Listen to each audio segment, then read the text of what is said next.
Saludos y muy buenas noches, bienvenidos. Aquí estamos con ustedes en este día festivo, Día de la Constitución, día 6 de diciembre, dejándoles claro que esta es una grabación que hacemos, que no estamos aquí este día, que digo yo que algún día también tenemos derecho a descansar mínimamente, ¿verdad? Bueno, para aquellos que están en casa ahora tranquilamente disfrutando de este día festivo, pues vamos a intentar hacerles lo más agradable y lo más amena posible esta tertulia, este debate público que iniciamos como cada lunes, martes y miércoles. Un día en el que, ya decíamos, se celebra un año más ese aniversario de la Constitución, una Constitución, por cierto, reformada. No sé si lo suficiente, esa es una de las cuestiones que podemos debatir, si habría que hacer más reformas en esta casa que ya tiene unos cuantos años, al menos dar una manita de pintura y hacer las más elementales reformas o no. Vamos a hablar, si les parece, de eso y de otras muchas cosas. El Principado, el Gobierno regional, ya tiene quien le represente en el Consejo de Administración de la Radio-Televisión del Principado de Asturias. Ahora va a ser cuando se vea lo que realmente quiere hacer con esta televisión. Lo que sí seguimos desde aquí nosotros insistiendo, como medio privado que somos, es que otras televisiones como esta siguen reclamando esa licencia que creemos nos merecemos para que ustedes nos puedan ver no solamente a través de Internet o de telecable, sino, por supuesto, como un canal más de TDT, de televisión digital terrestre. En fin, seguiremos esperando. Rivi, Roberto Sánchez Ramos, ¿qué tal, Rivi? ¿Cómo estás? Hola, un placer estar aquí contigo y con Antonio. Bueno, digo que estamos esperando, llevamos ya 3 meses del nuevo gobierno regional y nos gustaría que se llevara a cabo algún tipo de medida hacia aquellas televisiones privadas que quieren emitir. En un momento como este, en el que además todo el mundo mira a las empresas que quieren crear empleo, esta lo quiere y solo le gustaría tener la correspondiente licencia. Tengo un discurso ya histórico al respecto desde hace muchos años.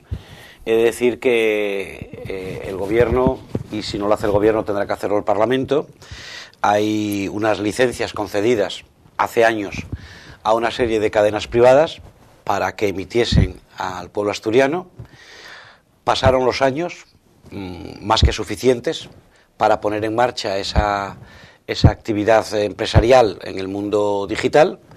No se cumplió ese contrato y, por tanto, yo creo que lo que procede ahora es quitar esas licencias que no se pusieron en marcha y automáticamente abrir un nuevo concurso de que puede haber otras entidades, otras empresas que quieran acudir a ellas, y eso sí, en un plazo, pues yo creo que muy determinado de tiempo. En ese plazo, si usted no empieza a funcionar, pues le quitamos la licencia. Y en ese sentido, yo creo que el señor Cascos pues tiene en estos momentos la potestad como gobierno para echarlo en marcha. ¿Lo puede hacer el gobierno regional, Rivi, o tiene que ser la Junta? No, es materia exclusiva. A ver, es materia exclusiva del gobierno. Tiene la potestad. La potestad la puede ejercer o no. Por lo que veo no la está ejerciendo, seguramente porque habrá otras prioridades por parte del gobierno, pero bueno, yo creo que es el momento en el que hay que abrir ese debate. Hay que abrir ese debate, sobre todo y fundamentalmente cuando nos estamos quedando sin televisiones, ni públicas ni privadas. La televisión española en Asturias creo que tiene un programa, tiene un programa que dura 15-20 minutos. Sí. La televisión regional, pues o las cosas cambian radicalmente o desaparece, y por tanto Asturias se queda sin audiovisual. Se queda sin audiovisuales. Yo creo que no es contradictorio el hecho de que exista una televisión pública que cumpla una función pública y que al mismo tiempo haya otras televisiones de carácter privado, de carácter local, de carácter regional, que complementen, y cuantos más medios de comunicación haya, pues mejor. No solamente desde el punto de vista del empleo, que ya es muy importante, sino desde el punto de vista, de que Asturias sea... El servicio social que cumple. Evidentemente. Y además, como bien decía Rivi, que después no se especule con esas licencias, como han dicho muchas empresas, que no se adjudique y se quede en un cajón y jamás se lleve a cabo, salvo, como algunas han intentado, vendiéndolas a terceros, ¿no? Que algunas lo han intentado, ¿eh? Bueno, lo han intentado porque ese es un activo casi tiene la consideración como de un suelo, ¿no? Sí. Compras el suelo no urbanizable, te lo urbanizan y luego pegas el pelotazo. Se intentó dar el pelotazo, evidentemente, también en el tema de la televisión, pero bueno, no han podido porque la ley no lo va a permitir, o ni lo permite de momento. Pero bueno, en todo caso, creo que es un debate muy interesante. Creo que además por aquí han pasado todas las fuerzas políticas, o la mayoría de las fuerzas políticas que han querido venir, como siempre, ¿no? A esta casa, ¿no? Han pasado las estupendo. Que se presentaban. Bien, estupendo. Pues entonces ese compromiso quedado grabado y ese compromiso, hombre, no sé si ahora es el mejor momento, pero yo creo que cuanto primero se ponga en marcha, mejor. Bueno, vamos a dar la bienvenida a Antonio Checa. Lleva, y eso llevamos un poquito, ya lleva Antonio ahí. Sí, ya estoy apuntando aquí. Medio folio. Voy a ver si encuentro algo que no esté de acuerdo con Rivi, pero hoy no, en esto estoy totalmente de acuerdo. Bueno, totalmente de acuerdo. No voy a repetir lo que ha dicho, además conoce mucho mejor que yo el asunto de que el nuevo gobierno debía entrar en ello, las nuevas licencias, todas las que al fin han caducado y demás.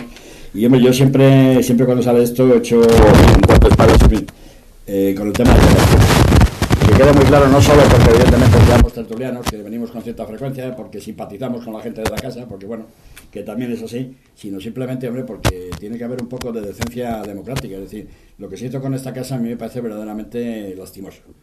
Y es una cosa tan gravísima, lo voy a llamar fraude democrático por no entrar en más divagaciones, lo que se hizo con esta casa, que fue la única televisión a la que no se la concedió, la única, una licencia administrativa.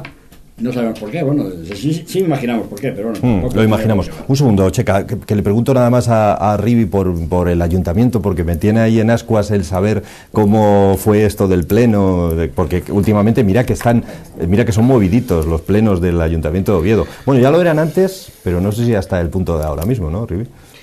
Bueno, lo que pasó el otro día en el Ayuntamiento, que se fue el enfrentamiento verbal entre dos concejales, uno del Partido Popular, teniente alcalde, y el otro portavoz de Foro, creo que es algo que desde mi punto de vista no tiene que volver a repetirse nunca. ¿Por qué? Porque el debate que han tenido es un debate de carácter personal y por tanto no era un debate como consecuencia del debate que habíamos tenido en el Pleno, que duró 3 horas. Y por tanto yo creo que eso no es algo que beneficie ni a las fuerzas políticas en general ni a estas dos personas en particular. Yo estoy convencido, he podido hablar con alguno de ellos y estoy convencido que hay un arrepentimiento por esa actitud. Yo creo que si hay cuestiones de tipo personal, pues tienen que dirimirlas en otro lugar. Y por otra parte, bueno, en el Ayuntamiento de Oviedo es verdad que hasta ahora ha habido violencia verbal. Yo la presencié en muchas ocasiones. En algunas de esas ocasiones iban dirigidas personalmente a mí. No es agradable estar interviniendo en un pleno y haber un grupo de concejales, una bancada de concejales interrumpiéndote permanentemente, algunos con insultos personales. Yo creo que el PP en estos momentos tiene que reflexionar muy seriamente, y más concretamente el alcalde de Oviedo. O sea, el alcalde no puede ser un hooligan, tiene que ser una persona que medie, que interprete, que dé palabras y que llame poderosamente la atención a todos aquellos concejales que en un momento determinado, y estando a su lado porque son de su grupo, emiten insultos cuando otra gente estamos hablando. Bien, lo que ocurrió el otro día forma parte un poco de todo eso, y en la cuña de la misma madera pues ocurren lo que ocurren. Antes algunos nos callábamos la boca por prudencia democrática y por educación democrática, y ahora, a pesar de que he dicho que era lamentable lo que pasó, como todo el mundo lo puede ver, y ahora pues hay otros concejales que no solamente no les permiten ciertas dialécticas o ciertos insultos, sino que además se enfrentan vivamente con quien hace el insulto. Hasta ahora no había ocurrido, ahora ha ocurrido. Y desde luego, yo lo que quisiera decir, por lo poco que viví, porque inmediatamente que vi ese lío ya había estado ya había sido testigo de otro también muy desagradable, pues simplemente lo que hice fue coger mi maletín y prácticamente largarme lo más pronto posible. ¿Por qué? Porque simplemente lo que quiero reflejar es que yo y mis compañeros, Emilio Huerta, Triqui y Alejandro Suárez, simplemente quisimos manifestar que no somos de ese mundo. Ni dialécticamente, ni personalmente, etcétera. No somos de ese mundo. Estamos allí porque nos eligió el pueblo de Oviedo y tenemos que compartir esa gran mesa que significa la representación del pueblo de Oviedo, pero desde luego en absoluto pertenecemos a ese mundo. Y yo les diría a los dos concejales que reflexionen profundamente y si creen conveniente deberían de hacerse alguna autocrítica y pedir perdón, no entre ellos. A quien tienen que pedir perdón es a la gente que los ha votado en particular y al conjunto de la ciudadanía de Oviedo en general, porque curiosamente Oviedo estuvo de moda esa tarde y no por lo que había discutido. Habíamos hablado de Villa Magdalena, habíamos hablado de una serie de infraestructuras que van a afectar a más de 300 personas que están en incapacidad o buscando una residencia. Todo eso quedó tapado, o sea, necesidades reales de gente real que se había discutido y que habíamos aprobado la mayoría de los casos por mayoría absoluta entre todos los grupos. Pero es un pleno tranquilo, ¿no? Sí, exactamente. Pero todo eso quedó tapado, ¿por qué? Por la anécdota, por el chascarrillo, etcétera, etcétera. Checa. Sí, bueno, yo es que como antes cortaste, no, te quede claro que fue un problema del micrófono, pero muy hábilmente lo hizo, ¿no? Efectivamente. No, yo en eso solo terminar con lo de la televisión, solo una palabra, decir que efectivamente ya que hacen falta puestos de trabajo y dada la situación que comentaba arriba de la radio y televisión del Principado, que vamos a ver cómo queda, pues hombre, hagan estas licencias, que aquí ha habido muchos puestos de trabajo, no en esta casa, sino en las demás televisiones, cuando las había hace unos años, y bueno, puede quedar bastante bien, esperemos que lo sigan. En el tema bueno, yo de luego como espectador quedé alucinado el otro día cuando efectivamente, bueno, primero no lo contaron y luego se ven las imágenes y tal, que cada vez van saliendo alguna más. Y ha sido una noticia no solo regional, sino de ámbito internacional, porque estamos hablando de la capital, además del Principado, ¿no? Que bueno, queramos que no, pues es la misma y quedó dos concejales en esas condiciones. Y yo en esto lo que digo, un poco siguiendo quizá lo de que decía Rivi, todos podemos cometer errores, no tan graves como estos, pero en fin, podemos cometerlos, hasta ahí llegamos. Y yo pediría que, aunque dice Rivi que están arrepentidos, que le consta, no, seguro, que salgan y se disculpen públicamente, de palabra, que se disculpen por escrito y que salgan los dos en televisión verdaderamente, bueno, dándose la mano y diciendo esta cosa. Y luego, naturalmente, lo más importante es que no vuelva a ocurrir, aunque eso ya veremos a ver, que no vuelva a ocurrir, pero bueno. Muy difícil todo eso, ¿eh? No, y además, estamos hablando, Antonio Checa, que es una persona que tuvo una actividad política muy importante y bueno, y otra generación, que es la mía, que ante todo, y estamos emitiendo el programa en un día importantísimo para este país, que son 33 años que hay una Constitución, ¿no? Y todos debemos un respeto al resto de los representados democráticos de este país y, por tanto, todos los concejales y, sobre todo, a unas reglas de juego que son las que nos impone la cordura y, eso sí, el mayor esfuerzo, la mayor bravura, si se quiere, ¿no?, para la defensa de las tesis, pero eso no tiene nada que ver con lo que estamos hablando, ¿eh? Por cierto, sí, no, solamente, bueno, luego hablamos de la Constitución, pero digo que en relación con lo que dice Rivi, es verdad, porque en nuestros tiempos, evidentemente, os puedo asegurar que políticamente éramos muy duros, hablando también, pero hablo en términos estrictamente políticos. Cada uno tenía sus ideas y luego las defendíamos totalmente, aunque siempre con la idea de llegar a acuerdos, ¿no? Porque lo que no se podía era mantener solo los de uno y tal. Pero quiero decir que políticamente discutíamos vivamente, o sea, y con mucha fuerza. Ahora, nunca jamás llegábamos a un terreno personal, que quedaba evidentemente en lo personal, valga la redundancia, y es más, hasta teníamos buenas relaciones, ¿no? Como sabe Rivi, yo he tenido con Gerardo Iglesias excelentes relaciones que no tenían nada que ver mucho que discutiéramos en otro sitio. Bueno, pues iba a preguntaros precisamente sobre ese tema de la Constitución en este 6 de diciembre. Es del 78, si no me equivoco, o sea que son 33 años ya. Hombre, yo no voy a decir aquello que dijo alguien de que si cuando cumplió 18 años, que si fuera niña la vestiríamos de largo y eso, ¿os acordáis de aquella desafortunada frase? Pero con 33 años es necesario ya uno hacerse algún retoquín. En este caso, en la Constitución, ¿creéis que ya es necesario el reformar, y no como se ha hecho en esta última ocasión, sino de forma seria y consultando a quienes en su día la votaron? El peor favor que se pudo hacer a la Constitución española lo ha hecho recientemente el Partido Socialista, el Partido Popular y aquellos partidos pequeños que votaron una reforma exprés, alejada del pueblo que la votó, del respeto que se nos pidió, y esa reforma exprés además era además en un sentido con unas implicaciones que aún vamos a desconocer. ¿Qué implicaciones son? Pues son implicaciones que tienen que ver con el gasto, con el techo del gasto social. Y hoy ya unos meses más tarde, mes y medio más tarde, ya sabemos por qué se reformó. Pues se reformó no porque lo quisieron los españoles, parece ser que no se reformó por lo que quisieron también los representantes de los españoles, sino por lo que quiso un país y una gobernanta que se llama Angela Merkel. Eso es el peor favor que se puede hacer a una Constitución. Y a partir de ahí ha quedado tocada del ala. Ha quedado tocada del ala porque, digamos que las personas, las fuerzas políticas, las fuerzas sociales que se implicaron en esa Constitución, que nunca dijimos que fuera perfecta, porque lo que decía Checa fue producto de un gran acuerdo, los grandes acuerdos no se pueden romper unilateralmente, aunque esa ruptura unilateral cuente con el respaldo de los diputados que cuente. Los diputados son una coyuntura y el pueblo español es una estructura.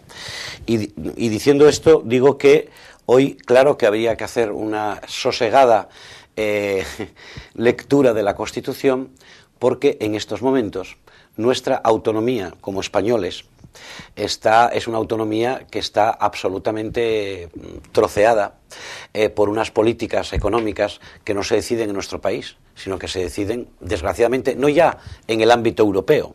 No, ya quisiéramos que hubiera una Europa que decidiese, sino que se decide por unas familias, digamos, económicas, cada vez más pequeñas, como se demuestra cotidianamente, y se decide por unos políticos cada vez menos, Francia, Alemania, que defienden los estrictos intereses económicos de esos países frente al resto de la comunidad y frente a España. Sí, hombre, el tema de la Constitución, bueno, particularmente yo era secretario general de UCD en aquel momento, Gerardo Iglesias del Partido Comunista entonces, y entonces la verdad es que cada vez que hablamos de la Constitución, aunque sea cada año, yo normalmente escribo un artículo. Este año no lo he hecho, bueno, por determinadas razones, siempre escribo cada vez que eso. ¿Tienes tiempo? Que hoy todavía... no, a lo mejor me da tiempo, es que hoy he estado bastante liado muchas veces, pero bueno. Y normalmente lo escribo y la verdad es que solo copiar casi uno de la anterior, porque más o menos, aunque naturalmente con reformas a las que ahora me referiré. Pero bueno, sentimentalmente es verdad que siempre vibra uno con este tema de la Constitución, porque es algo tan importante en España, no sé si la gente lo entiende, no es tan importante, es que es fundamental, es verdaderamente la ley de leyes y es la que verdaderamente nos puede llevar adelante. Con independencia de que haya temas que nos gusten, a republicanos, tal, que esto es otra cuestión diferente que, bueno, pues de momento las cosas... Pero en fin, porque sea una España republicana o monarquía, pues tampoco nos vamos a tirar los trastos, ¿no? Bueno, ya veremos cómo se va solucionando. Y me acuerdo solamente un detalle de aquellos donde hicimos bastantes mítines, bueno, los que buenamente se podía, con aquel dinero que entonces sí que pagábamos de verdad los mítines, bueno, y muchas veces del bolsillo, aquella anécdota, digo, donde nos juntamos en el Molinón, en el campo del Sporting, todos los partidos políticos parlamentarios, alguno también no parlamentario, los sindicatos más importantes también estaban y muchas otras asociaciones, y allí pues se dio un mitin, bueno, general de todas estas cuestiones y en fin, había mucha alegría en España entonces. ¿Tú interveniste entonces, Antonio? ¿Interveniste en aquel momento? Sí, no me acuerdo lo que dije ahora mismo, pero bueno, sí. Pero tiene que haber fotos. Por allí, pues habrá en aquellos tal, claro, pero bueno, es que son 33 años, fíjate. Claro, están ahí a la vuelta de la esquina. Éramos unos chavales de aquellos, pero bueno, brindo a que investiguen, que no han investigado nada. Aquí en Asturias hay mucha historia, pero está la universidad que investigue estas cosas y qué se hizo en el tema constitucional. Y en la otra cuestión también muy brevemente, porque no era hoy momento, podemos hablar algún día detenidamente sobre el tema constitucional y reformas, que es lo que ahora más, ya digo que aunque sea la ley que más nos interese, la más importante y la que nos ha hecho verdaderamente ser un país verdaderamente un tanto unido, ¿no? Con todo lo que se viene diciendo, pues no cabe la menor duda que habría una serie de reformas constitucionales, aprovechando un poco, ahora me refería a lo que decía Rivi, que yo, bueno, estoy de acuerdo con él, pero no tanto, ¿no? Por otras razones, a veces de pragmática política, pero no, que aprovechando el tema de que sea el rey, la famosa ley semisálica, de que tenga que ser el rey, vamos, el varón, el que siempre va a ser rey, pues no, hay que cambiarlo y evidentemente si sigue la monarquía, que ya veremos a ver con los Ducarini y compañía, ya veremos, pero en fin, mientras siga la... No, sí, a mí esto me da igual, es que esto es un... Pero bueno, creo que mientras siga la monarquía... No, es que quiero decir que en España el entablar una batalla por monarquía y república yo no la entablaría, pero que si hay que hacer un referéndum y tal igual, pues que se haga, que tampoco es una cosa que nos preocupa, a la inmensa mayoría no nos preocupa nada. Lo que queremos es que el jefe del Estado sea presidente de la república o sea un rey, pues que funcione, es lo que queremos realmente. Yo creo que en el fondo lo más importante. Lo de la familia sí funciona bien, ¿eh? No, la familia funciona sí, pero funciona ahí, funciona en Andalucía, no te digo nada, y funciona bueno, y en Castilla-La Mancha, en fin, la verdad es que los lazos familiares son muy, muy fuertes en España, yo no la veo que, bueno, no voy a entrar en ellos, si queréis un día podemos hablar de estos temas, hace falta una reforma electoral, el tema de las transferencias a comunidades autónomas, el título octavo hay que revisarlo, porque claro, hay que ver la práctica, en aquellos tiempos, aunque se metan con la gente que lo hizo, yo creo que lo hizo muy bien en aquellos momentos la gente, lo que teníamos que ver luego cómo avanzaban 33 años de esta práctica. Y evidentemente hay temas muy negativos, que los ha sido. El tema de las comunidades autónomas en muchos aspectos ha fracasado, pues bueno, habría verdaderamente que revisarlo. El tema del Senado es algo que ya no se sostiene. El jueves estaba yo comiendo en una reunión de amigos y uno que tenía al lado me dijo que en esa situación había votado a los no sé qué partido, bueno, diputados, pero que en el Senado no le dio la gana de votar a nadie. Pues, y me decía, porque no sirve para nada, entonces ¿para qué lo voy a votar? Es decir, es una persona del pueblo que te dice, pues también es verdad, ¿no? Que habría que poderlo. Y en fin, y el tema del traspaso de poderes, que es un argumento, como estamos viendo que podrían haber o no. Y en el tema únicamente, yo Rivi, lo siento, hombre, discrepo un poco en el tema. ¿Qué duda cabe cuando hay que hacer un tipo de reforma constitucional? Debería de ser mejor mediante un referéndum, en fin, preguntar al pueblo. Pero bueno, si legalmente se ha podido hacer de esta otra manera, yo pienso que hay momentos de urgencia y de gravedad en los cuales, pues bueno, pero en fin, no quiero entrar en disputas sobre este tema, a mi juicio. No, Antonio, si es muy interesante. Y ya no me... es muy interesante. De urgencia, es muy interesante esa reflexión. No, pero quiero decir, precisamente porque veníamos de un estado dictatorial y evidentemente el franquismo murió en la calle.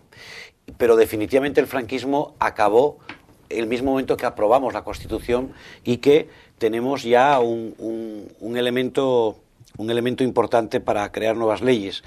Pero claro, yo creo que y hoy tenemos más datos, aunque Zapatero todavía, me imagino que lo contará, espero que no hace mucho tiempo. ¿Cómo es posible que un presidente de un gobierno reúna de una tarde a una mañana a todos los diputados y a todos los senadores, a puerta cerrada, en las Cortes, y les diga las siguientes palabras? Antonio, esto fue así. Tengo un acuerdo con don Mariano Rajoy para pasado mañana reformar la Constitución. Y les explica en qué punto. Y lo que no les explica son el por qué, ni a los propios representantes de su propio partido. La reacción de los allí reunidos y enterados, no estamos hablando de voy a hacer una ley mañana, porque además sabes que había una ley de estabilidad presupuestaria. Sí, claro, es decir, este tema estaba perfectamente jurídicamente asentado por las mayorías absolutas que dio lugar a una ley de estabilidad presupuestaria, que esta ley, como sabes, sale como consecuencia del acuerdo de Maastricht, que no hay más endeudamiento, la ley es suficiente. Pero ¿por qué el presidente del gobierno ni siquiera le dice a sus diputados y senadores, habiendo esta ley, una ley de estabilidad presupuestaria, que hay que reformar la Constitución? Creo, con independencia de que se profundice más en las bondades o no de la ley, que es otro debate, del cambio constitucional, con una ley era suficiente para tener un control de las finanzas públicas. ¿Qué ocurre? Que los que prestaban el dinero a España no se fiaban ni de los gobernantes ni de la ley. Por eso llegaron a un anhelo que desde hace muchísimos años tienen, sobre todo estas grandes corporaciones económicas, que compran el dinero, como sabes, al 1% y lo venden al 6%. El problema es que ellos lo compran al 1%, lo venden al 6%, con el sacrificio que después va a nosotros, ¿no? Entonces, yo lo que estoy hablando ahora es... No es normal eso, o sea, lo que ha pasado no es normal. No me extraña que en algunos sectores cada vez más amplios de la sociedad española se haya hablado de golpe de Estado pues financiero. Golpe de Estado financiero que evidentemente no tiene sangre física, pero sí va a tener unos costes, etcétera, etcétera. Y eso fue lo que pasó, Antonio. Ni los propios diputados. Cuando Zapatero acabó de hablar, me contaba un diputado, lo que se escuchó en el hemiciclo, en la sala de reuniones donde él estaba, fue un ¡oh! Es decir, y a partir de ese momento, todos los representantes del grupo del Partido Socialista en aquella reunión sabían lo que les quedaba, sabían lo que les venía encima en las elecciones. Lo sabían absolutamente todos, desde el propio Rubalcaba hasta el último de sus militantes, ¿no? La democracia, tú lo sabes muy bien, Antonio, porque tú fuiste, insisto, una de las personas que además te tocó vivir un hecho histórico que mucha gente no puede decir. No solamente es legal o no legal, hay otra legalidad muy importante, que es la legalidad moral. Las formas son muy importantes. Oiga, mire usted, a mí los mercados internacionales me exigen que meta esto en la Constitución. yo voy a convocar elecciones, ya están convocadas. Yo les he dicho a los mercados internacionales dos cosas. La primera, que lo voy a someter a referéndum de la gente. ¿Cuándo y de qué manera? El mismo día que ustedes van a votar al Congreso o al Senado, excepto esta gente que estamos comentando, hay una tercera urna. Hay una tercera urna donde ustedes, además, ¿está usted de acuerdo en modificar la Constitución española? Y tendríamos la opción, Antonio. Porque además, insisto, eso estaba salvado políticamente, aun estando radicalmente en contra, a través de esa ley llamada de estabilidad presupuestaria. No, bueno, muy brevemente. Yo, hombre, en esto, Rivi, tengo mis dudas en el aspecto, porque estoy de acuerdo con tus opiniones, no cabe la menor duda. Me hubiera gustado más el referéndum. Hay una legalidad moral, como bien citas, no cabe la menor duda, y efectivamente se podía haber hecho el mismo día de esto, porque no se iba a hacer un referéndum específico, lo cual habría sido una barbaridad de montar una campaña electoral, lo que hubiera costado y demás, ¿no? Pero claro, por otro lado, yo tampoco me he detenido a pensar demasiado este tema, porque bueno, quizá por razones pragmáticas o empíricas que uno tiene también en su vida y en su trabajo ha tenido, yo creo que la urgencia de las cosas quizás lo respondía.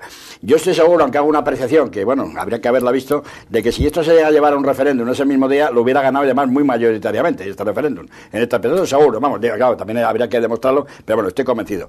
Entonces realmente hay momentos de tal urgencia. La semana pasada, me parece, en tu sitio estaba ahí sentado otra persona, otro contertulio, que es cuando, y entonces empezó a decir, yo le dije que el tema de Grecia era un cachoteo lo que estaba montando allí y demás, ¿no?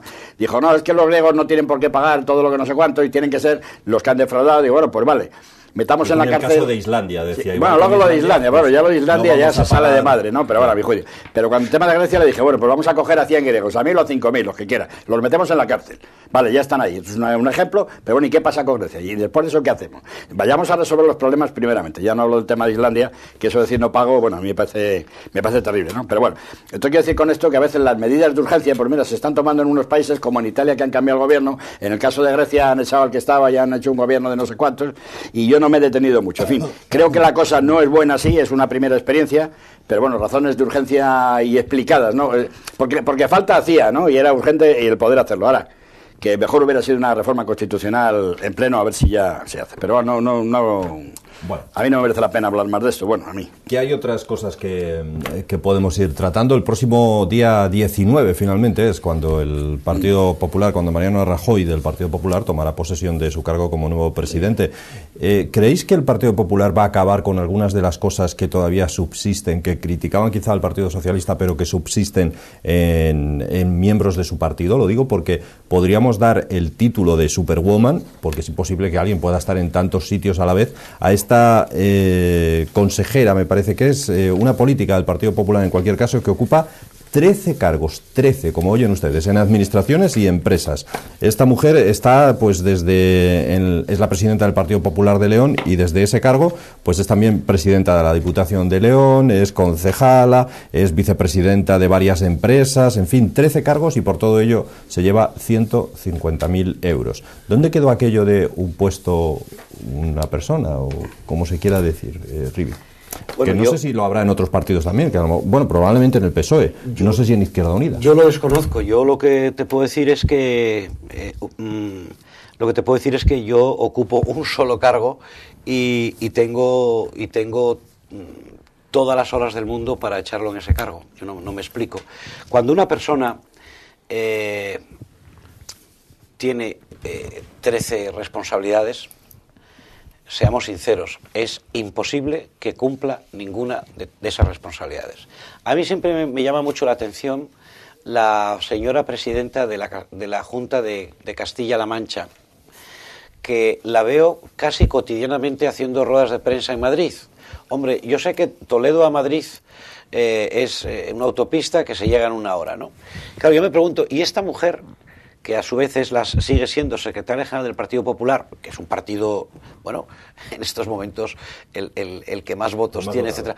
¿Cómo es posible que esta mujer, con una comunidad como la de Castilla-La Mancha, con problemas muy serios, una comunidad que es casi 6 veces, 7 veces pues mayor que la de Asturias, aunque en población no sea muy grande, pero bueno, hay un territorio, hay una comunidad. ¿Cómo es posible que esta mujer esté yo viéndola permanentemente a las 8 de la mañana, haciendo ruedas de prensa en la calle Génova? ¿Qué está pasando aquí? ¿Qué pasa? ¿Que no hay más gente? Un partido que ha sacado 10 y pico millones de votos no tiene otra persona para sustituirla. Yo lo que creo es que en unos casos y en otros, y esta señora que es presidenta de la Diputación de León, que, claro, el problema que es que para ganar 150.000 euros hay que ocupar 13 cargos, o ocupar 13 cargos significa no ganar 150.000 euros y por tanto o lo ocupo yo o no lo ocupa nadie. Desde el punto de vista de la imagen es absolutamente nefasta. Yo no me creo que nadie pueda estar con 13 cosas en la cabeza. Lo que hay que hacer es, oiga, pues mire usted va a tener, señora, como presidenta de la Diputación, un salario digno, etcétera, etcétera, pero mire usted, los 12 restantes cargos o los 10 restantes que no sean inherentes a su cargo de diputación, tiene que ser ocupado, porque además tengas en cuenta que las fuerzas políticas, como por ejemplo el Partido Popular en León, esta es la presidenta de la Diputación, el Partido Popular en la Diputación de León seguro que tiene mayoría de diputados provinciales en esa junta. Entonces lo que tiene que hacer esta señora es repartir un cargo de los 12, ¿verdad?, que ostenta en alguno de sus compañeros, y una cosa que se llama delegar. Claro, yo así lo veo, creo que sería mucho más eficaz y democráticamente yo creo que la palabra democracia es precisamente compartir, es la pluralidad. Bueno, este es un tema, lo que pasa es que también es de debate verdaderamente, ¿no? Porque esto, de luego, es inconsensible verdaderamente ocurra en política. Ahora diré las razones a mi juicio. Estos 13 cargos me estaban recordando a una señora que todavía tenía más, que era la mujer de Montilla, el expresidente de Cataluña, que creo que tenía 18 o algo así, o sea, que todavía la superaba con 18. Y si 13 es difícil de llevar, pues yo no sé 18 cómo se lleva. Bueno, vamos a ver, yo creo que la política tiene que estar retribuida dignamente, palabra difícil de, bueno, ¿y cuánto es dignamente? Bueno, pues dignamente. Que se pongan de acuerdo y que sepan más o menos cómo puede ser o cómo pudiera ser. ¿Y por qué, hombre? Porque hay que traer a profesionales, y no a gente que vaya a la política, que accede, bueno, a lo que todos sabemos, y es todo lo que está ocurriendo. Claro, volveríamos un poco a unos tiempos, retroceder 30 años, pero tampoco aquellos tiempos eran estos. Y evidentemente yo no recuerdo a nadie que tuviera no ya 13 cargos, bueno, es que ni 2 cargos siquiera, ¿no? Como no fuera una cosa de tipo representación, pues si era no sé quién, pues estaba además en la ópera de Oviedo, pero ponían las cosas puramente representativas. No nada más que eso, ¿no? A traer a profesionales. Y no se accede a la política para hacer dinero, señoras y señores. Absolutamente para nada de eso. Se va a la política, se entra con una cosa y se sale exactamente con la misma, y con un sueldo que te permite vivir pues dignamente. Si además de eso tú tienes dinero de familia o de tal, pues bueno, allá tú, y estupendamente, pero verdaderamente que se vea con lo que entras y con lo que sales, que esto sí que había que controlarlo bastante más.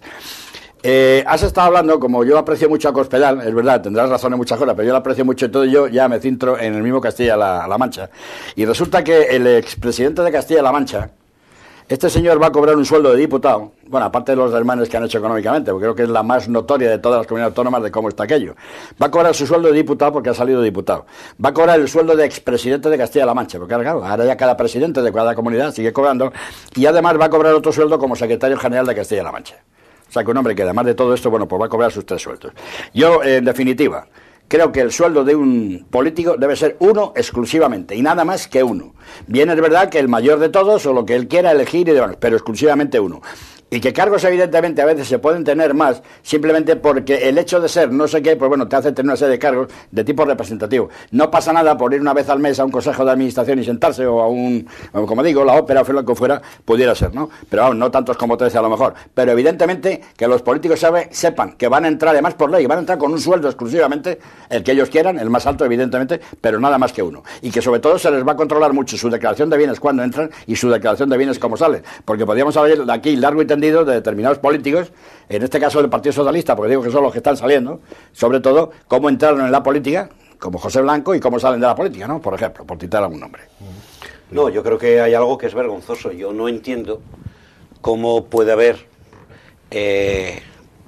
personas, empezando por los 2 expresidentes del gobierno, voy a decirlo por orden de antigüedad, Felipe González y José María Aznar, que tengan un salario vitalicio por ser expresidentes del gobierno cercanos a los 80.000 euros, y que además puedan compatibilizar ese cargo público como miembros de consejos de administración, como es el caso de ellos 2. O renuncian a uno o renuncian a otra cosa, y por tanto a partir de ahí no entiendo que el presidente de una comunidad autónoma tenga el cargo de ex presidente de la comunidad autónoma cuando está en activo en la propia institución. Entonces, esto no puede ser, Antonio, pero no solamente para esta señora. Es decir, yo creo que hay que coger todo eso y, oiga, usted, mire, esta señora parece ser que tiene un salario de 79.900 euros por ser la presidenta de la Diputación de León. Bueno, yo creo que no está mal, porque además ella era una profesional que trabajaba en Hacienda y conozco pocos profesionales en Hacienda que ganen este dinero. Bueno, pero claro, este cargo, qué curioso, lo multiplica por 2 hasta llegar a los 150.000 por todo esto. Entonces, tanto una cosa con la que tú comentas, no pueden existir salarios públicos ni a presidentes ni a expresidentes de gobierno que además tienen otros, porque puede haber, en el caso de Adolfo Suárez, Adolfo Suárez, por ejemplo, nunca ocupó otro cargo que fuese incompatible con la pequeña pensión que le quedó como expresidente del gobierno. Es decir, yo creo que esa es una perversión que hay que decirle a la gente que no, mire usted fue expresidente del gobierno, mire usted, no se va a quedar usted en la miseria. Va a tener aquí, va a tener una cierta seguridad, porque es verdad que puede. Pero en el mismo momento, es lo de las televisiones, en el mismo momento que usted tenga otro trabajo, en este caso, como es el de don Felipe González y el señor Aznar, que están cercanos a los 300.000 euros, oiga usted, este salario no. El salario del Estado no. Si usted deja esta empresa, porque además es incompatible representar unos intereses privados con unos intereses públicos.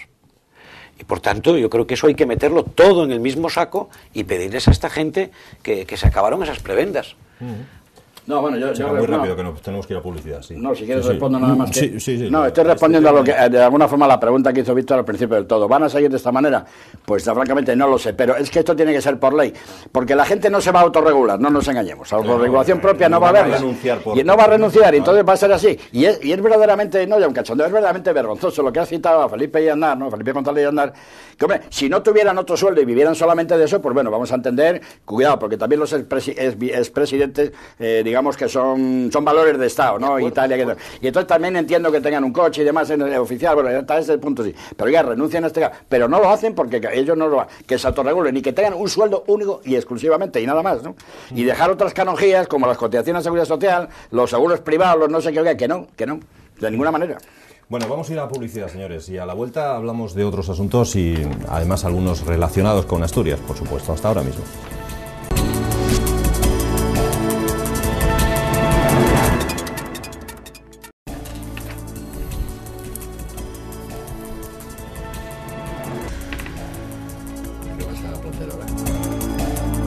Volvemos, señoras y señores, aquí estamos de nuevo con ustedes, ya que tenemos aquí a Rivi, si nos gustaría, aunque no sea objeto de debate abundante, pero sí nos gustaría que nos contara un poco de qué va a pasar con los presupuestos del Ayuntamiento ovetense. Lo digo porque hoy nos sorprendía la noticia de que prácticamente pues son todo flores, ¿no? Todo bonanza, no se van a hacer recortes, se va a potenciar los congresos, no sé cuántas cosas más, y parece que no cuadra demasiado cuando hay pendientes asuntos tan graves para las arcas municipales como lo de Villa Magdalena, ¿no, Rivi? Bueno, una cosa es la propaganda y otra cosa es la realidad. La propaganda dice que el Ayuntamiento de Oviedo tiene un presupuesto, etcétera, etcétera. La realidad la tendremos que ver en los próximos días, sobre todo y fundamentalmente cuando contrastemos esa propaganda con ciertas realidades. ¿Cuáles son estas realidades? El día 10 de diciembre de este mes, el Ayuntamiento de Oviedo, por orden judicial y además impuesto a una persona determinada, en este caso al señor alcalde, el juez le impone que el día 10 tiene que estar hecha la hoja de aprecio, es decir, la valoración que el Ayuntamiento de Oviedo hace sobre la tasación de Villa Magdalena. Por Villa Magdalena, hasta el momento se pagaron 11,2 millones de euros, más 4 millones de euros de intereses por no querer consignar y después pagar a partir del año 98. Si el pago no lo efectúas, pues evidentemente los intereses. Todo lo que pase de 11,2 millones de euros en esa valoración ya no hay que consignar. No, hay que ingresar ese dinero. Luego, por tanto, la Nueva España hace la valoración, o el periodista o la periodista de Nueva España hace la valoración que hace, pero la realidad no está aquí. La realidad comienza exactamente el día 12, que es lunes, cuando esa hoja de aprecio va a significar ingresos y trastoques en el presupuesto. Otra característica del presupuesto, puesto que nosotros lo hemos recibido más tarde que la prensa. Primero va la prensa y después va a los grupos municipales. Bien. Lo cual, eso, Antonio, ¿sabes lo que significa, entre otras cosas? Cuando tú realmente tienes un presupuesto del que estás absolutamente satisfecho y del que sabes que además es un presupuesto que tiene coherencia, lo primero que haces es reunirte con los representantes, con los primos inter pares como tú. La Junta de Portavoces. Ahí tiene usted los presupuestos. Y a continuación te sientas delante de todos los medios de comunicación a expresar dos cosas. Primero, señoras y señores del pueblo de Oviedo, esta mañana me he reunido con todos los representantes de esta ciudad. Y en segundo lugar, ahora quiero transmitirles a ustedes cuáles son las bonanzas de mi presupuesto, o no. Oye, una pregunta, porque como todos están ayudando a llevar más tiempo, ¿esto es la primera vez que se hace así a la prensa y luego a vosotros, o ya ocurría? Siempre ha ocurrido así. ¿Siempre era así? Siempre ha ocurrido así.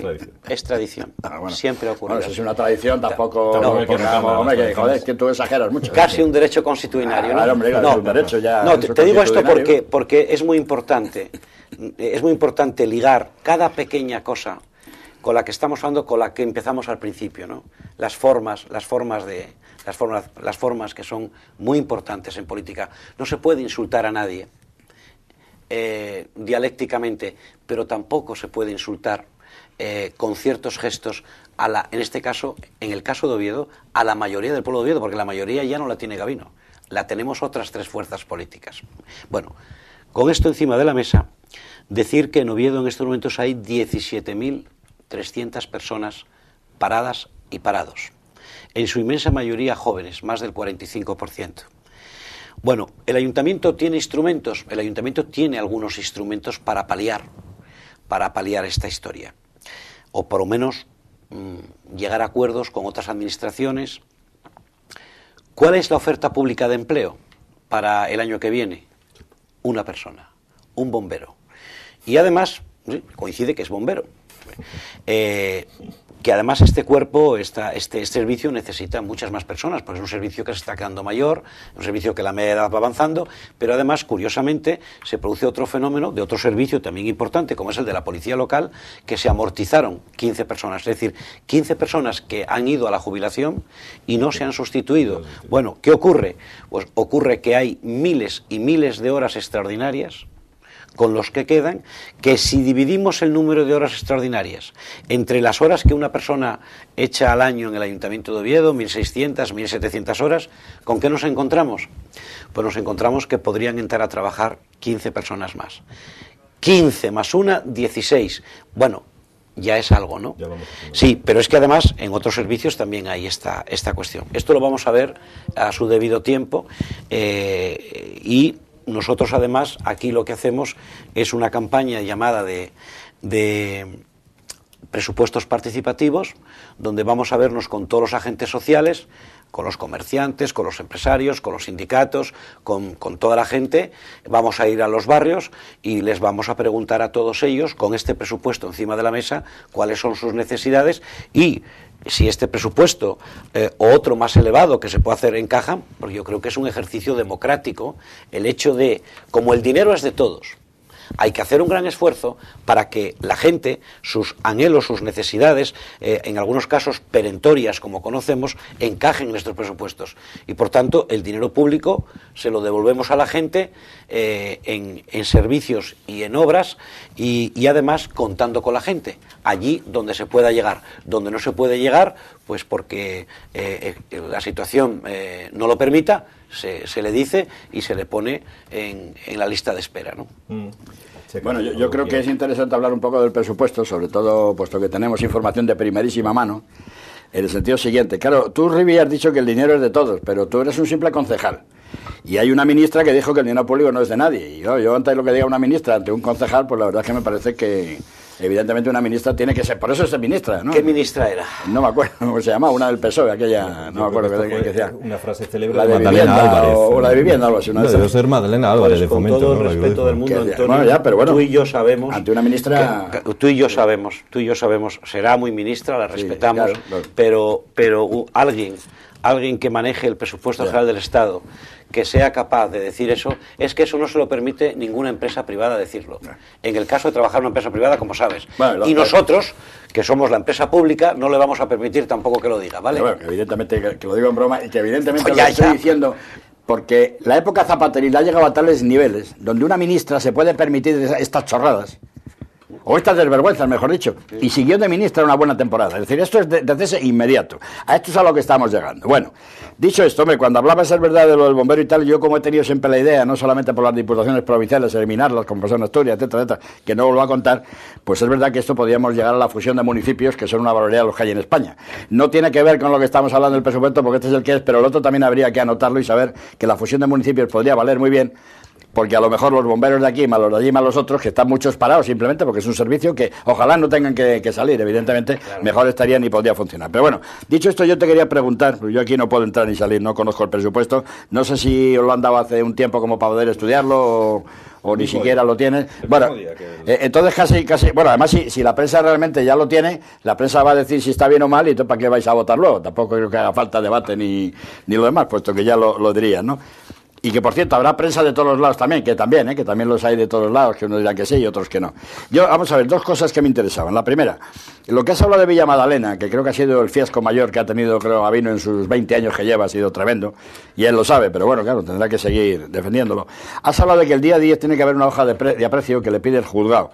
Esa hoja de aprecio hablabas de que tienen que valorar realmente ellos... Ahora, espera, déjame terminar y te me lo cuentas, porque sí, me interesa mucho y no he conseguido entenderlo muchas veces. Bien, dices que Villa Madalena llevan ya pagados 11,2 millones más otros 4 de intereses.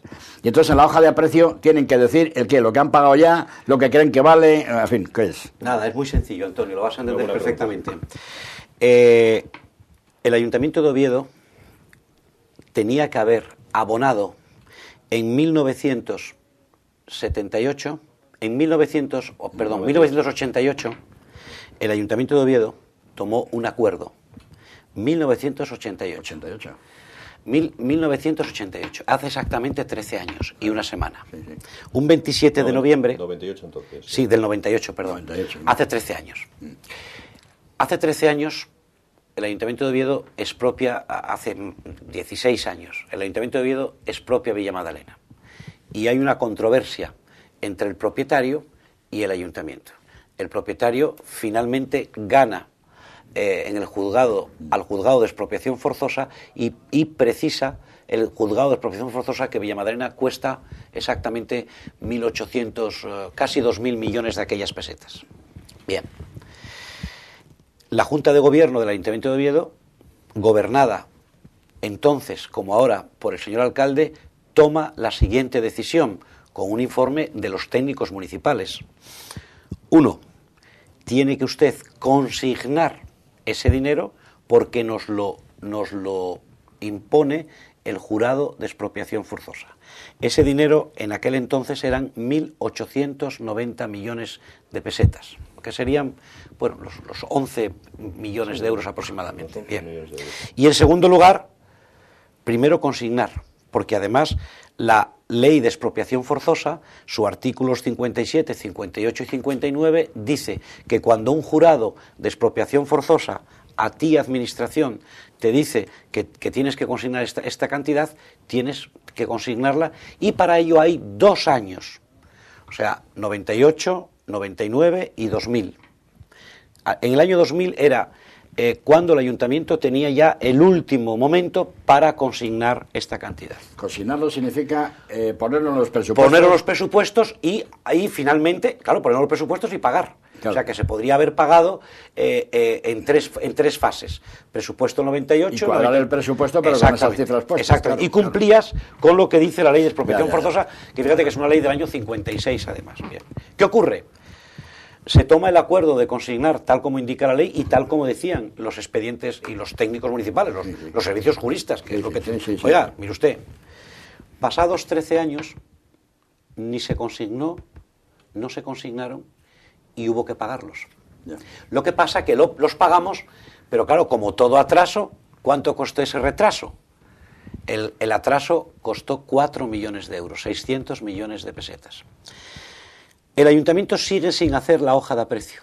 Es decir, sabemos lo que valoró el propietario de Villa Madalena sus terrenos, 63 millones de euros. El ayuntamiento tiene que hacer su hoja de aprecio. No la hizo.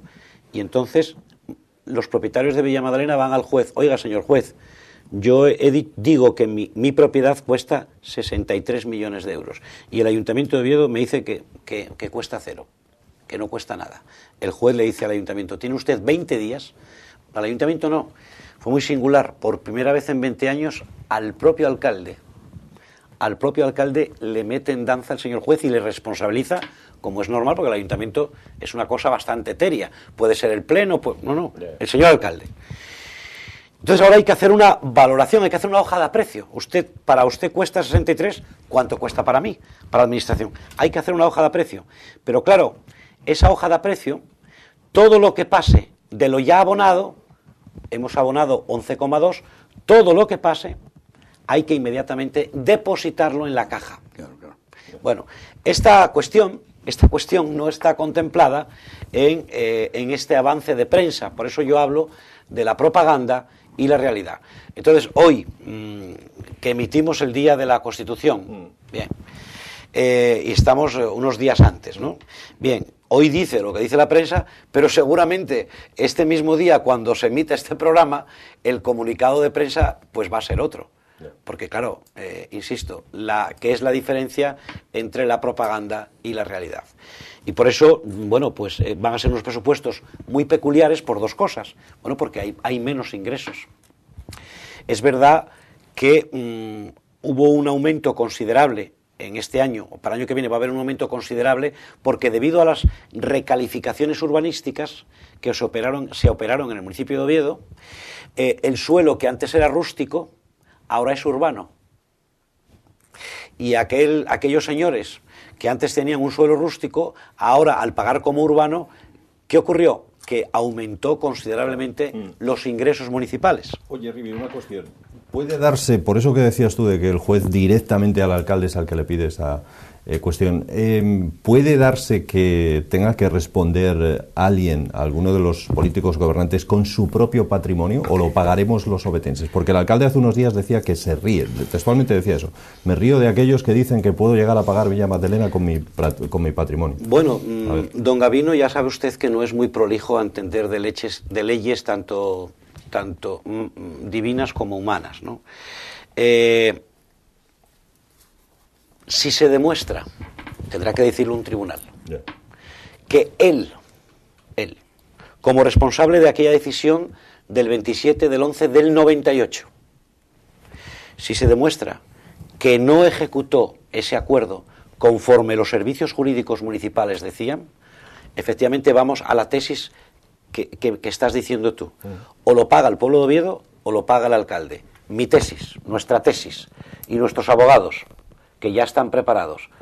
No, aquí somos todos de la FAI. El que la FAI la paga.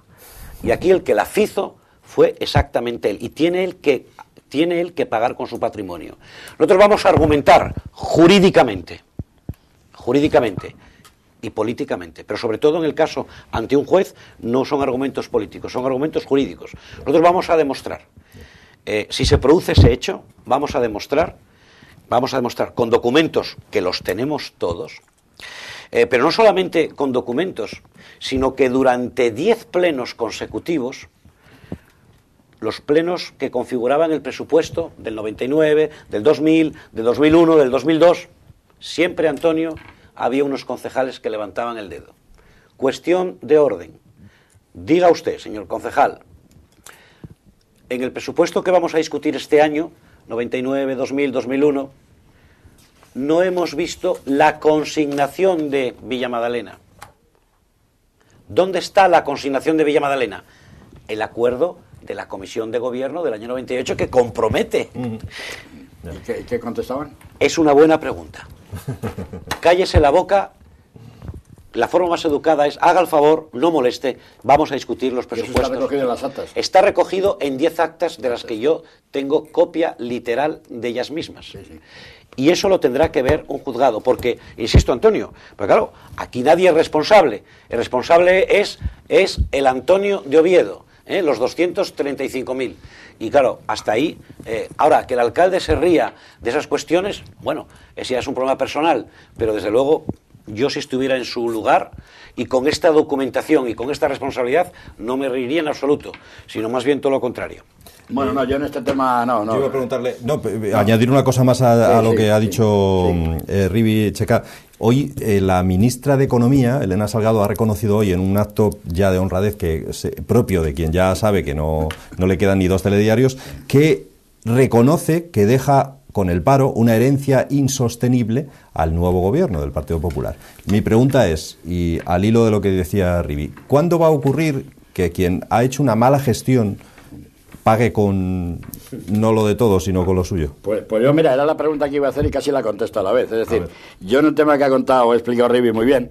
Aparte, claro, a mí estas cifras de los 11 millones primero, pero 63 en el otro lado, claro, esto hay una diferencia brutal, que si llega a consignarse acercándose más a los 63, no sé qué puede pasar en este ayuntamiento. Pues, yo me voy a ir a otro ayuntamiento porque, claro, no nos da, no nos toca ni vamos a lo que ya. Bueno, pero dicho, yo siento el tema por Gabino, en fin, por cierta amistad que tengo con él, somos compañeros, pero bueno, evidentemente él está ahí como personaje público y sabrá. Y evidentemente, y siguiendo, pues yo le iba a hacer la misma pregunta, un poco lo que decía Víctor, ¿no?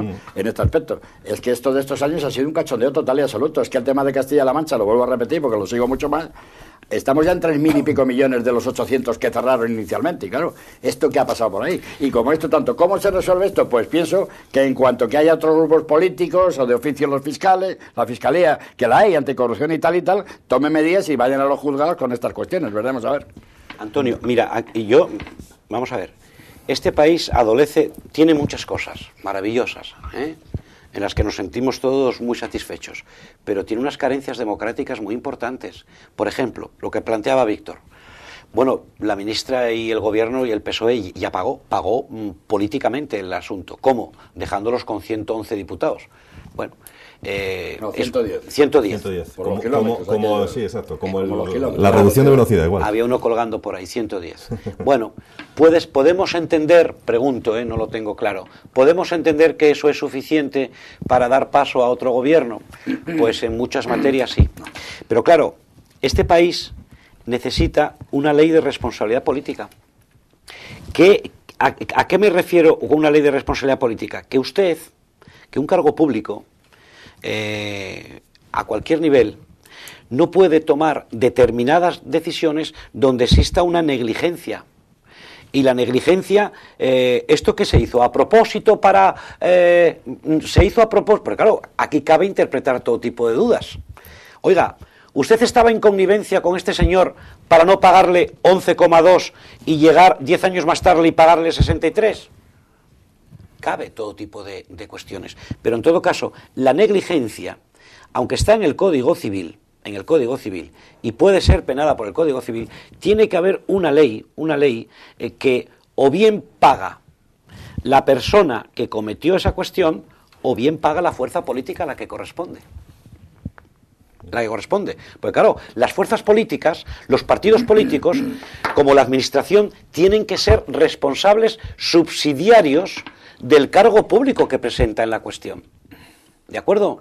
Claro, porque de esa manera, yo estoy convencido, si tú obligas a la fuerza política a fiscalizar el trabajo y la responsabilidad de sus representantes en las instituciones, yo estoy convencido que la primera fiscalización, y seguramente más dura, y Antonio lo sabe, que militó partidariamente, no va a ser la de los ciudadanos que te vigilan desde lejos, van a ser la de tus propios compañeros. Porque claro, si Antonio a mí, como alcalde mío, me lleva al desastre, yo tendré que pedirle responsabilidades semanales a Antonio. No, a ver, vamos a ver. Es que, vuelvo a lo del tema, porque el otro día como comentaba lo de Grecia, y lo he vuelto a sacar hoy aquí, que yo creo que esto hay que tomarlo en cuenta. Otra cosa es que tenemos que salir del atolladero lo más urgentemente posible, que problemas muy serios hay, no hablo ya de Oviedo, hablo en términos generales, pero evidentemente esto tiene que ser un debate para el próximo año, dentro de la sociedad española en general, general, en las tertulias y donde sea, un verdadero debate. Porque, señores, usted puede tener unas pérdidas, unas deudas ha dejado ahí de unos pocos billones, bueno, por fin, evidentemente, todos sabemos la gestión como es y la pública muchas veces más. Pero dejar en Castilla-La Mancha más de 3.000 millones de deuda, ¿cómo es esto? Oiga, ¿cómo es esto? ¿Cómo es posible? ¿Cómo ustedes contabilizan legalmente? Contabilizan 800, me parece, en el mes de abril. Y a partir del mes de mayo aparecen millones y millones, y estamos en los 3.000. ¿Qué ha pasado aquí? Esto es una cosa que verdaderamente hay que mirarla. ¿Y qué ha pasado en Cataluña, que están tomando las medidas que ahora están tomando, porque aquello lo han dejado arrasado también completamente, y así podíamos continuar? Es verdad que tendrá que haber una ley, yo no digo que no, pero que pueden deducirse muchas cosas, en cuanto a que esto se analice verdaderamente, de ver qué culpabilidades puede haber. Porque yo creo que en cualquier juzgado una cosa es la ineficacia en una gestión, que la puede tener, hacerla mal, y otra cosa es una ineficacia económica, donde salten estas cosas, que además ya mueven a sospechas muy claras, ¿eh? Cuidado, porque ya no estamos hablando de unas cantidades que, bueno, me equivoco, no, hay sospechas muy claras y muy fundadas de que podría verdaderamente el haber ocurrido. Ahora, ¿qué van a hacer ahora? No lo sé, yo me preguntaba esto hace un tiempo cuando dijeron, bueno, y ahora los de nuevo que llegan ahora van a hacer. Hombre, a lo mejor entre partidos políticos, sobre todo en mi partidismo, como tú dices, les han dicho, oye, no meteros con esto, que dentro de 4, 8 años o 12 como mucho, vamos a ganar nosotros, porque evidentemente el cambio lo va a haber, y entonces cuanto menos los metamos y hacemos ellos. No, la sociedad española está demandando lo que está demandando ahora mismo, y han dado un gran poder a un partido muy concreto y muy determinado, un poder omnímono, como no lo ha habido en España. Nunca. Porque no solamente es el tema de la gran mayoría del Parlamento, sino también en las comunidades autónomas y ayuntamientos, incluida Andalucía, que va a caer también en sus manos, que ya, bueno, el no va más. El poder es total y omnímodo. Oiga, si te dan ese poder será para que usted te lo vea. Ahora, si no lo quiere hacer, y esta señora de León, etcétera, etcétera, que comentábamos, pues no lo sé, no es así la política, o quizá uno está ofuscado y la política ahora es otra cosa. Nos queda un minutito. Sí, simplemente, Antonio, vamos a ver. Tú formaste parte de un gobierno, todas las decisiones que tomaba ese gobierno estabais sometidas a lo que se llama pomposamente el imperio de la ley. Sí. En todas las comunidades autónomas, en todos los ayuntamientos, en el Estado, hay la intervención pública, o sea, hay una intervención que es la que tiene que velar por el cumplimiento estricto de la ley, de las leyes económicas, que es el caso que nos ocupa. Entonces, a mí me extraña muchísimo que aparezcan ahora esas noticias y que, claro, porque hay una parte de la función pública. Tú como político puedes proponer, pues, coger esta comunidad autónoma y cualquier barbaridad, en una enajenación mental, pero para eso está los letrados, para eso está la intervención, para en el mismo momento que haya una desviación de fondos, etcétera, inmediatamente denunciarte. Pero claro, si te denuncian ¿a quién? Al presidente del Banco de España, que acaba ahora de enterarse que docenas y docenas de directivos de cajas de ahorros subvencionadas por el Estado se quedaban con unas pagas entre 12 y 20 millones de euros. Tiene que funcionar el sistema. No hay corrupción política. Fíjate lo que te voy a decir, Antonio. No hay corrupción política sin que esa corrupción política esté consentida desde el punto de vista funcionarial. Los funcionarios controlan a cualquier nivel, del Estado, autonómico y local, controlan absolutamente todas las operaciones porque todo pasa por sus manos. Tú no puedes hacer una cacicada institucional si previamente un funcionario no te la avala con su firma. Tú puedes tomar la decisión que quieras, pero finalmente hay que sustanciarlo en un expediente, en un documento. ¿De acuerdo? Otra cosa es verse con uno una tarde al oscurecer en una gasolinera. Eso es otra cosa. Eso está por ver. Pero lo otro, si tú no tienes un funcionario que te avale la barbaridad, vamos a decirla, no política, sino económica, eso jamás se puede ejecutar. Luego aquí, si esto de ser cierto todo lo que está saliendo, es porque también hay implicados, desgraciadamente, altos funcionarios que permitieron con sus firmas o con su inanición, consintieron estas cuestiones. Yo solo quiero, solo terminar en lo siguiente. Se hacen programas políticos, se hace la izquierda, la derecha, el centro, cada uno hace lo suyo y tal. Esto no es un problema de derecha, ni de izquierda, ni de centro. Esto es un problema absolutamente de país y me da igual quién gobierna en estos momentos. Todo el tema del fraude y todas estas cosas, del dinero público y demás, me da igual quién gobierne, ni derecha, ni izquierda, ni nada. Que no vengan a decir que es que unos son peores que no. Son todos lo que tienen que hacer, lo que tienen que hacer. Antonio, voy a acabar con una frase muy bonita que escuchaba el otro día a Josep Ramoneda. Sí. Decía Josep Ramoneda: el dinero lo tiene muy fácil. La culpa la tienen todos. La culpa la tiene toda la política. Gracias. Muy bien, gracias Rivi, gracias Antonio Checa y a ustedes por estar con nosotros en este día festivo, en este 6 de diciembre. Mañana volvemos a estar aquí, por supuesto que sí. Gracias, hasta mañana.